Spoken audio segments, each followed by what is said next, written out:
Hello, everyone, and welcome to the Newman Bond, Newman University's official podcast. Today, I have the joy of being with 2015 alumnus Matt Riedl, a recent Emmy Award winner, I should add, and he is out of Lansing, Michigan. So we are excited to have you today, Matt.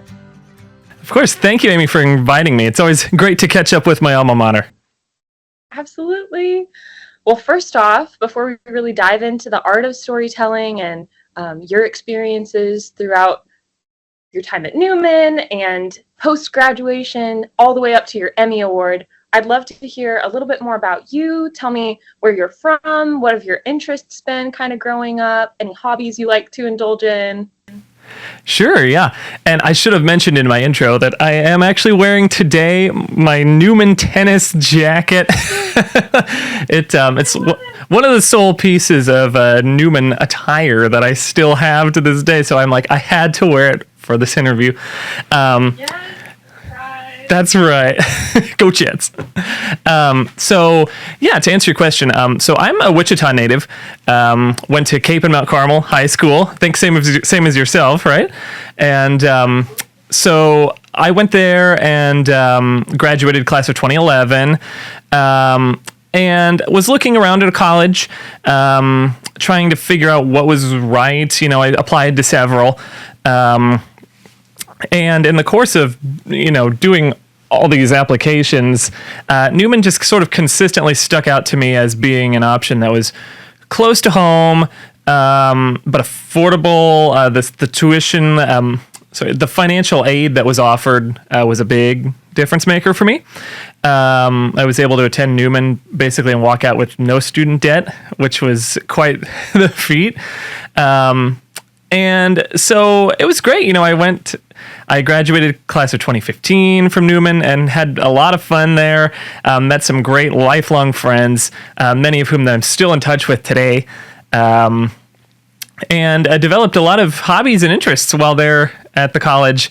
Being part of the music department and Deanne Zogelman, the chorale, the troubadours. I got into singing barbershop when I was at Newman. I sang with the Smorgas Chorus in Wichita, a quartet that I started called Kings of the Tone Age. We had a lot of fun singing at different gigs around Wichita.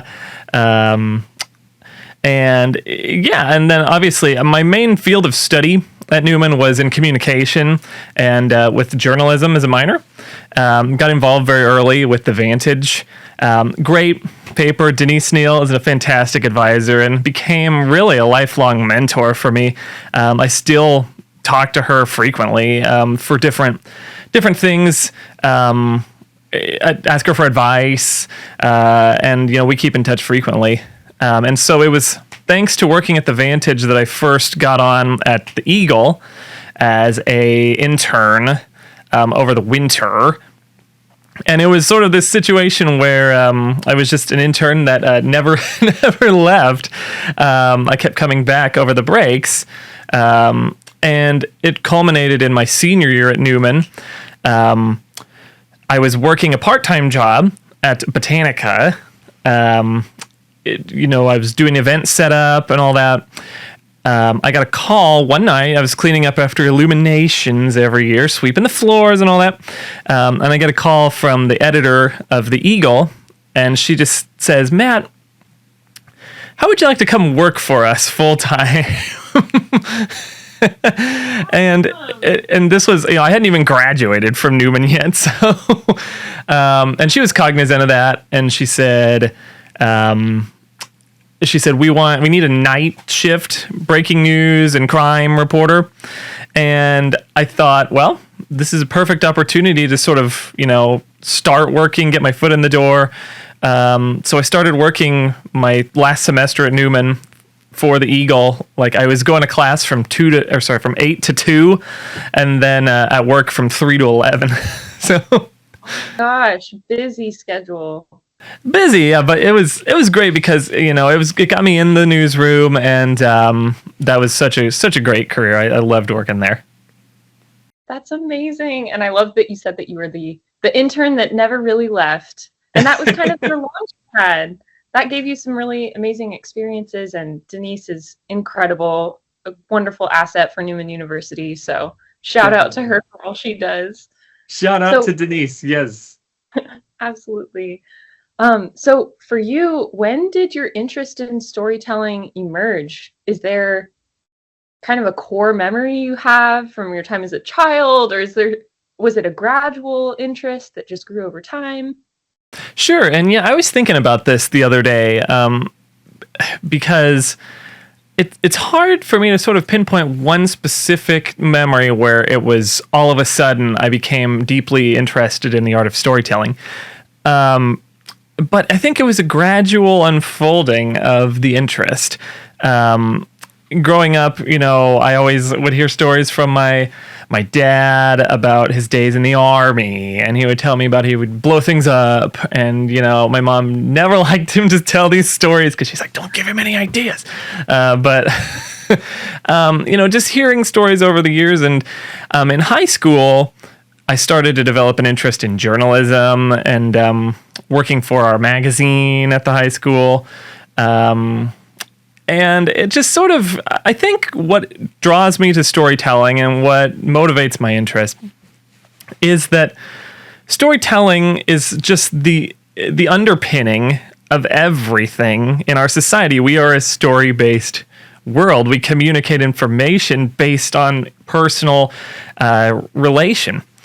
And I think when it comes down to it, we are all, no matter how different we may think we are, we're all intrinsically very similar. We're all human beings. We're all God's children.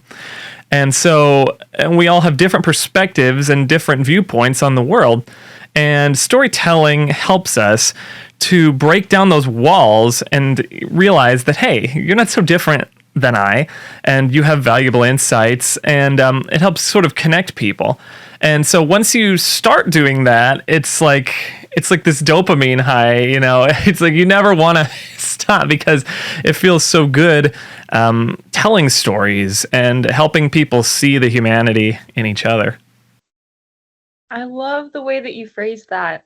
I think, and that sense of curiosity that we have kind of naturally as children too, is we're learning these stories from our elders, from our teammates, our classmates, and then through over the years we might lose that sense of curiosity a little bit, but I think we all have a story, and no matter who you interview, whether it's for a news story or for a personal project or a documentary, it's amazing the things that people have gone through, their resilience, their why, what fuels them to go into their fields.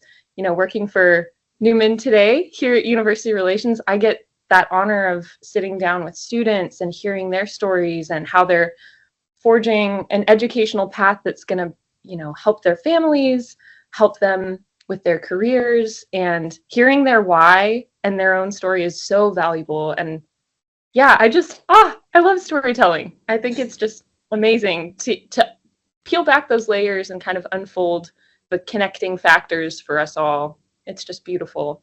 Yeah, I mean, it breaks down walls. I think in our world today, too, there's such a temptation to silo yourself and say it's sort of an us versus them type situation when, it's really not. And storytelling helps us to see that commonality between each other. And I mean, frankly, I'm just grateful that I have that as an actual profession, I mean, what a gift to be able to do that as a job. Absolutely. That's amazing. So why would you say you're drawn to the art of storytelling today? Yeah, well, yeah, it's interesting because over the years, my career has changed. I think I sort of mentioned earlier, I started in print journalism, so writing stories. But in 2019, I decided I started working for the Diocese of Arlington, Virginia, in the DC Metro, partially because I was motivated in the Diocese of Wichita. It's known as the Stewardship Diocese, as you're well aware, where the diocese is, through the way that they tithe, people are able to attend Catholic school for a steep discount, or in many cases even free. And that enabled me to go to school. And so I decided, well, I should probably, the church has invested so much in me growing up. It helped me get this full ride to Newman, with the academics I learned at Capon. So I said I should give back some of these talents that have been given to me. So that was why I started working for the Catholic Church in the DC area. And it was interesting because going there, I turned into a videographer, which is something that I really did not do a whole lot before. So I was learning the art of video, and it's funny because so many people have asked me, well, did you go to film school? How did you train to do video like this? I'm like, I didn't. I trained in the art of storytelling and in communication. It's funny because, and that's what I learned at Newman was, I didn't get the technical skills of how to light and gaff a scene or all this stuff, but I learned the underpinnings of it all. And from that, you extrapolate that into new careers. I think Dr. Carochi said it several times when I was at Newman that we're preparing you for careers that don't exist yet. And while that may not, it's not exactly true in this case because videography's always been around, but the concept is that what you learn at Newman, you can adapt to any sort of career because it gives you the fundamentals, and not necessarily all the technical aspects. Because people have asked me, should I go to film school if I want to do what you do? And I said, I think you should do journalism, frankly, because it teaches you to have empathy for people. It teaches you to look in another person's eyes and see their story, try and put yourself in their shoes. And so it's been fun learning how to do video in particular because it's the same concept. It's just illustrating it in different ways. Instead of typing things out on, paper or on a computer, I guess, I'm seeing through the eye of a camera. And there's so many more things you can do with video than you can do in print. Although print has many things that video can't. They're both valid storytelling mediums. But yeah, I've loved it. I've loved learning how to do video, and this has all come about since 2019. So, let that be encouragement to anyone that you can pivot yourself. You can learn new skills as long as you have a solid basis and, understanding of communication principles. There's no, field or area that you can't pivot that into. Beautifully said. Let's talk a little bit about those skills that you developed over time. Are there any that you learned or got to delve into a little bit deeper as a Newman student? And how have you applied those to your various roles? Sure. So I think one of my biggest learning experiences at Newman was once I took over leadership of the Vantage newspaper. That opportunity really taught me a few things. It taught me how to take responsibility for a product from beginning to end. If the Vantage didn't get out that week at Newman, I was the one who was bore the ultimate responsibility for that. There was no one that I could foist it off on and say, oh, the printer just ran out of paper or there wasn't enough blue ink. So I think it taught me the value of responsibility and of really owning something. When you commit to it, that you own it. And that served me very well in my career, especially as a single person in this operation. I'm the only videographer we have. So you have to be very responsible and organized from start to finish. And I learned that, through trial and error, some errors definitely, while I was at Newman, but, we all learn through experience and making mistakes. And working on the Vantage was quite the learning experience. Very fun to be there. My classes at Newman, I learned a lot from Dr. Hain, Dr. Rapor, now Dr. Wilkerson, sorry. just learning the principles of communication and, a lot of my classes at Newman talked a lot about public speaking and, how to present yourself in public, which has been a skill that increasingly has come in handy for me. Like, say, for instance, when I won the Emmy Award a couple weeks ago, I had to get up on stage and give an acceptance speech.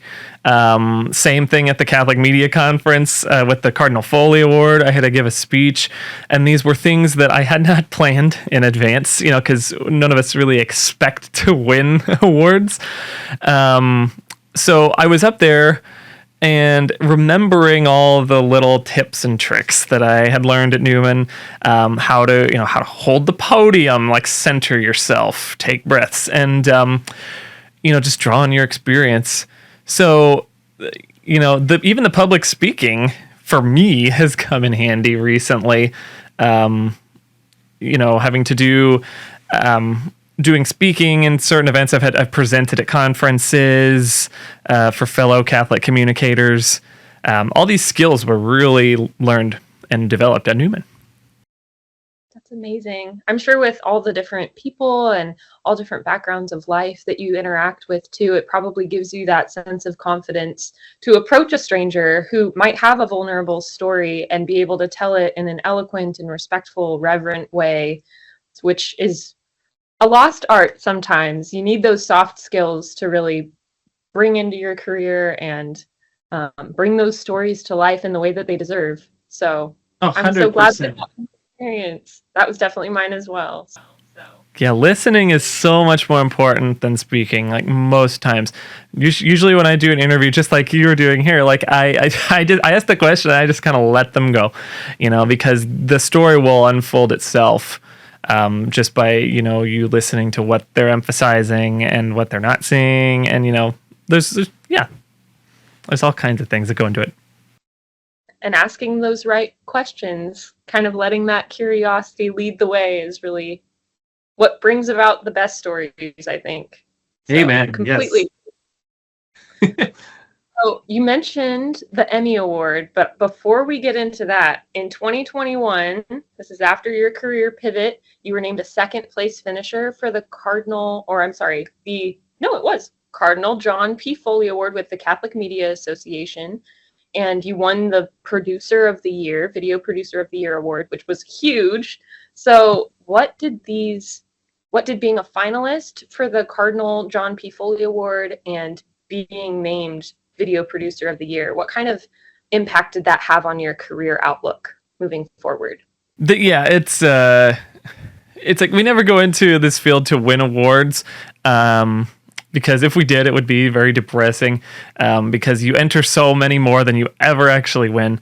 But it's like when you finally get a moment where you get a little bit of recognition, a little bit of affirmation, it just it speaks so positively because it's affirmation that what you're doing matters and that it's touching people's hearts.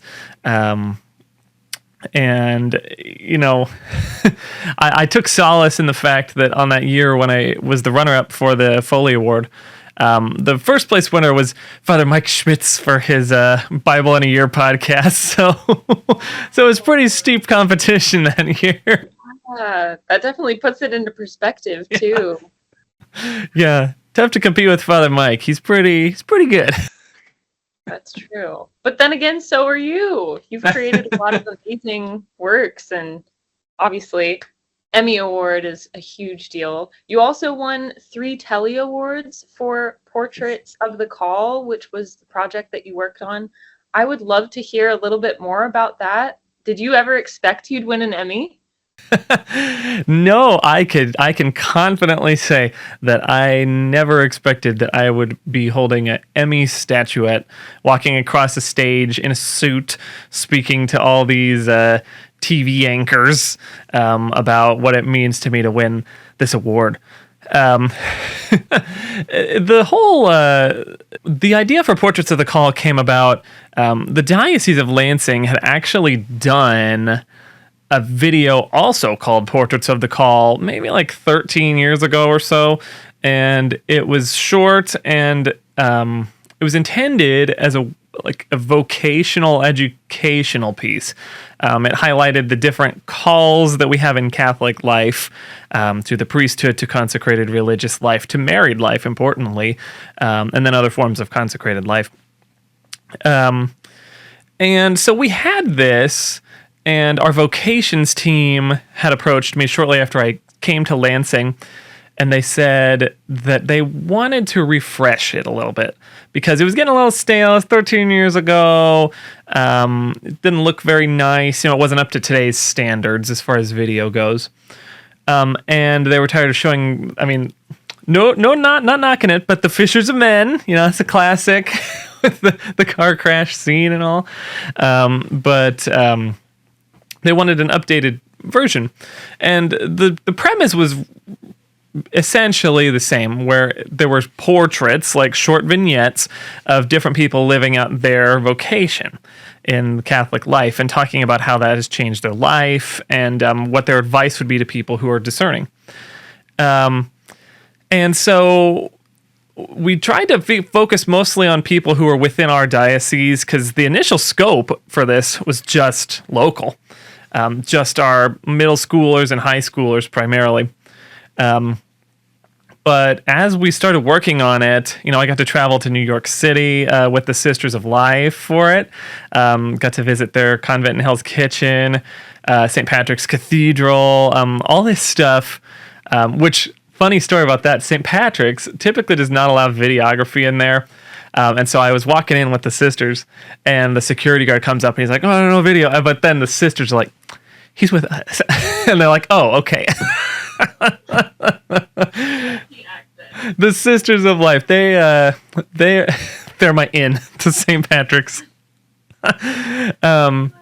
So we put it together, and it's about 20 minutes long, so it's kind of lengthy. And the vocations team showed it off to different school groups throughout our diocese for the past year. And only last fall did they say, let's just post this publicly for anybody to see it. And ever since it was posted, it's gotten a lot of response. Alatea did a piece on it. There was, I can't remember the other entity that wrote about it, but I remember the Alatea article. And it's just been this thing that's been a real sort of evergreen, and one of those slow rollers on YouTube. It started off with 500 to 1,000 views shortly after we posted it. But I checked the other day and it's up to 10K, and it's just sort of like one of these ones that just keeps getting attention.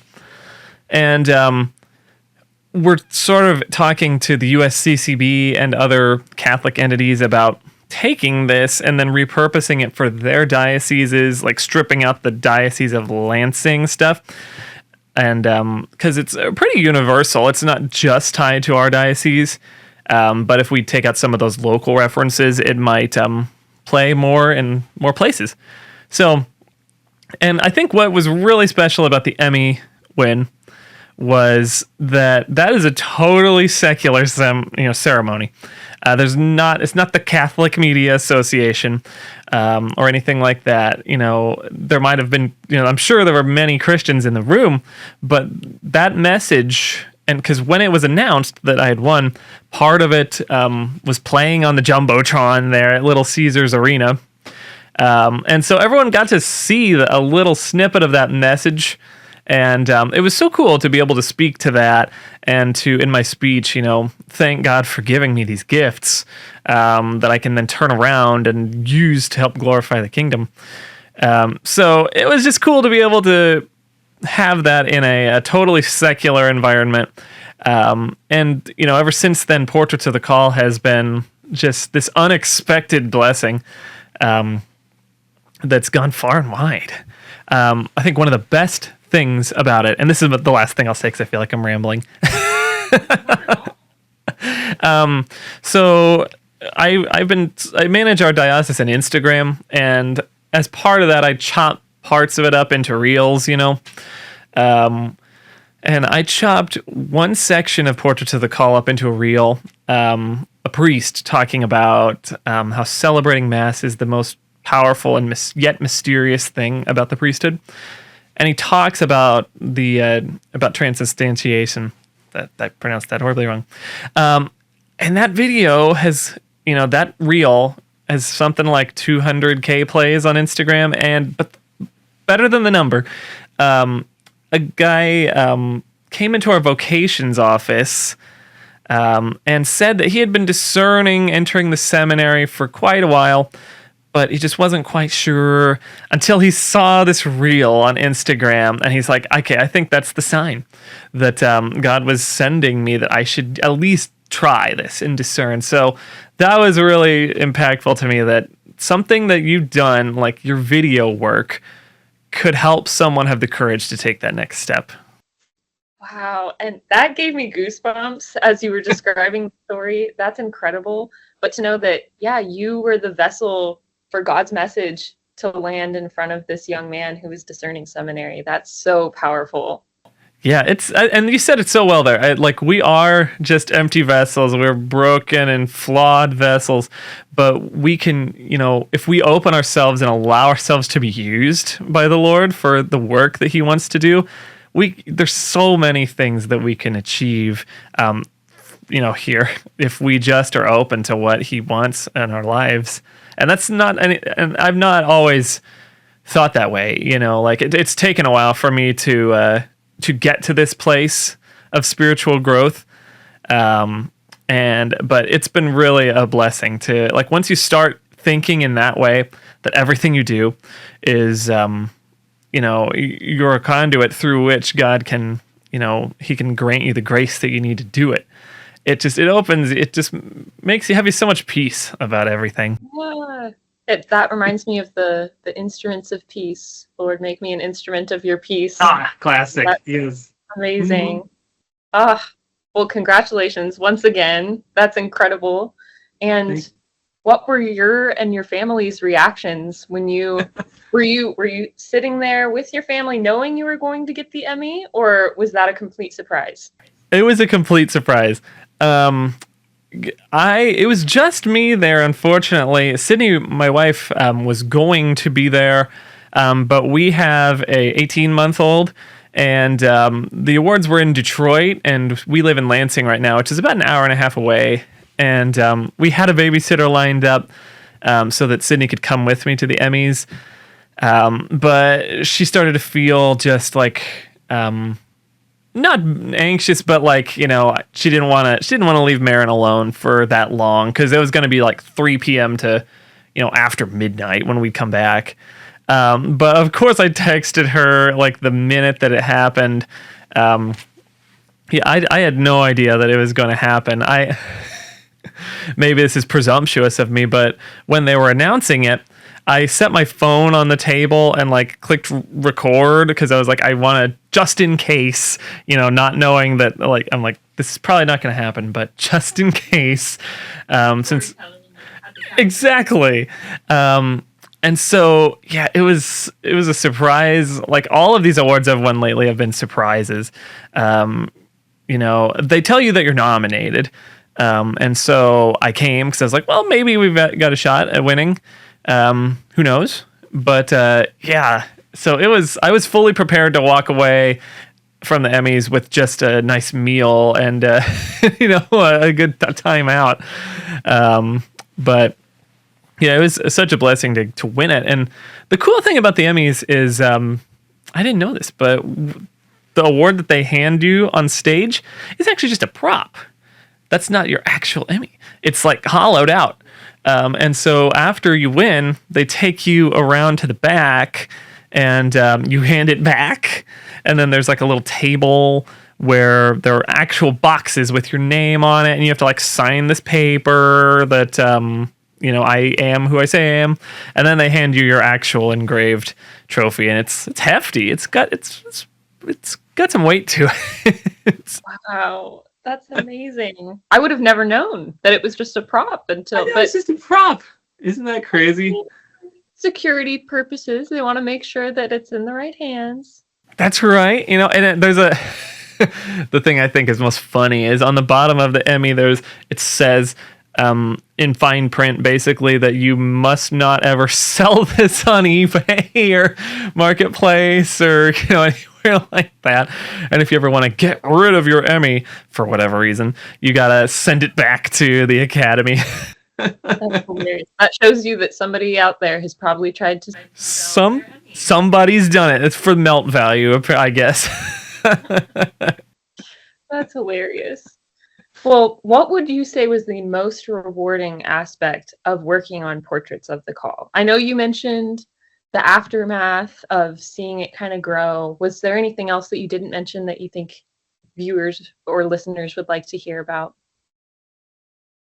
I think it was just really fun because that was the first time I guess maybe the second time that I had an experience working on a long project.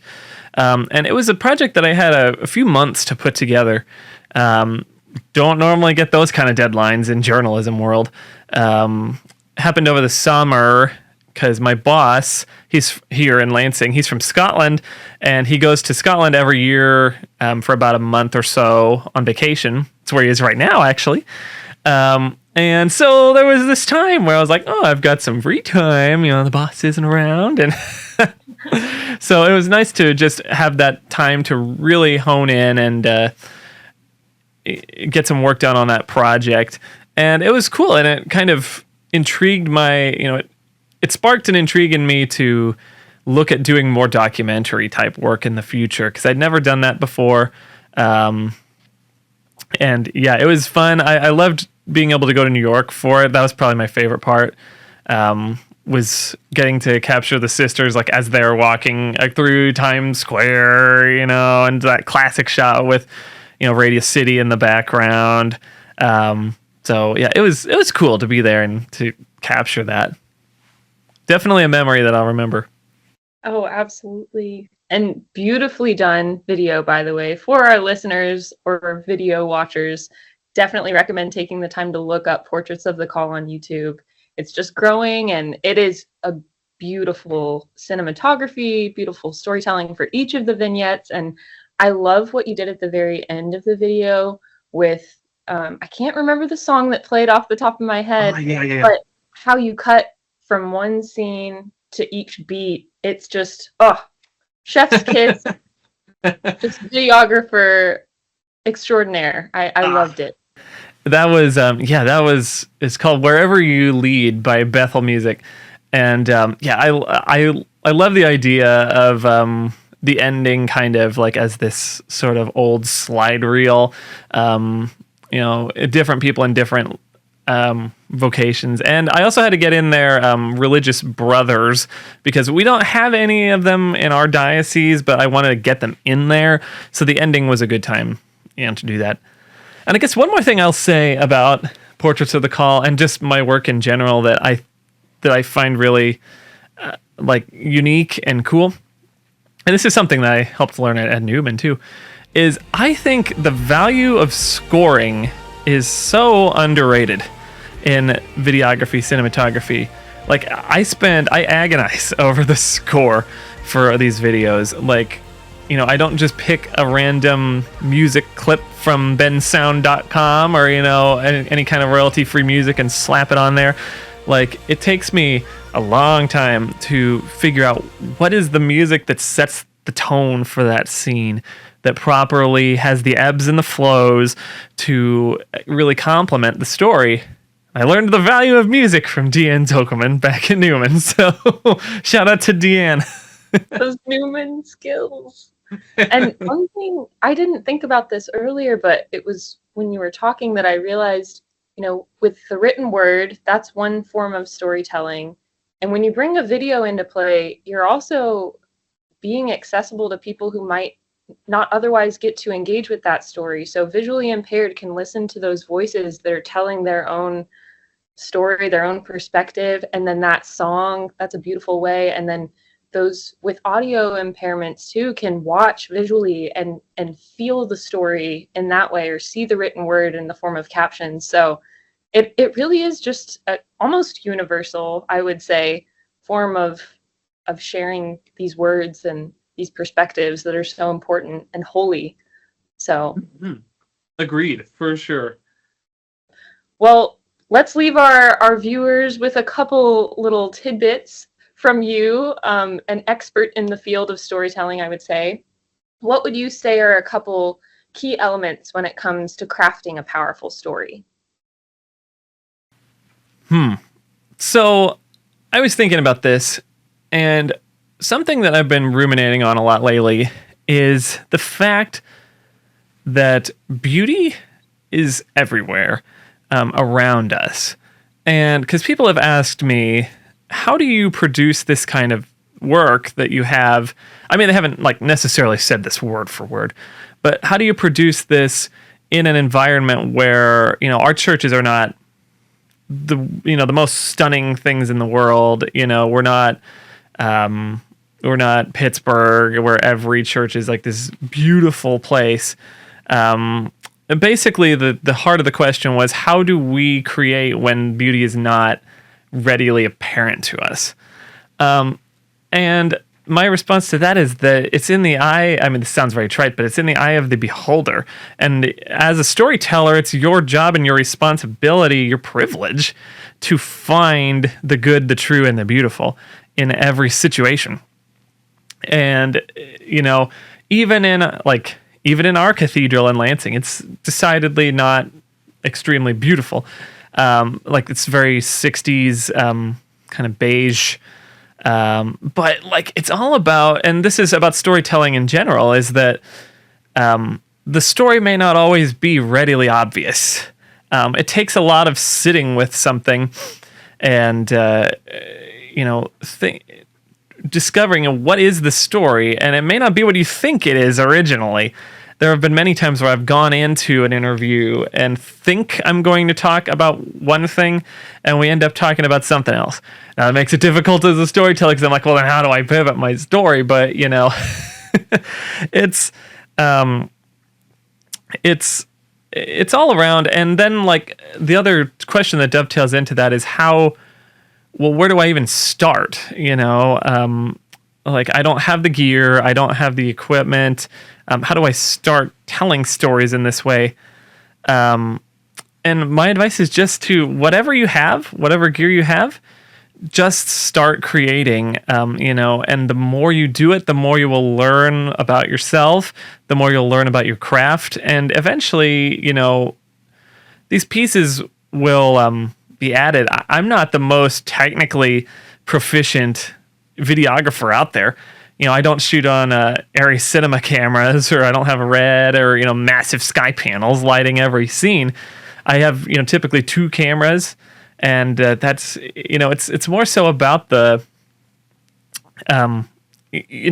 storyteller behind the equipment than the equipment itself.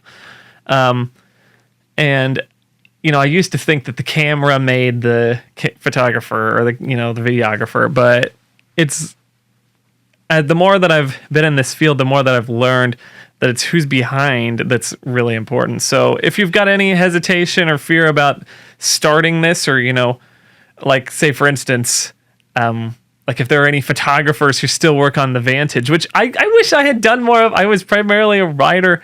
I very seldom took photos. I wish I had done it more now that that's kind of my thing, but just do it and just try. And you may fail at first. I've failed plenty of times in my career, been rejected for plenty of things. But eventually you will break through, and there will be opportunities that come up for you. And then once that first initial crack, everything starts to snowball and open up. And there was another thing I was gonna say to you. I had a couple notes here. Let me just see if I can.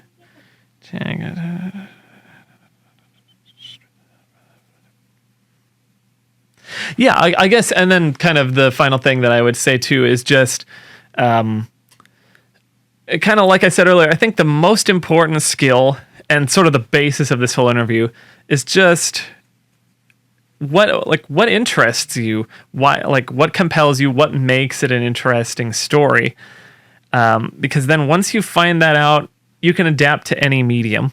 whether it be writing, photography, videography, or some medium that hasn't even been invented yet. If you have the premise, the basics of what draws connection, what draws interest, what speaks to the heart, then you'll be able to adapt to any field, any challenge that comes your way.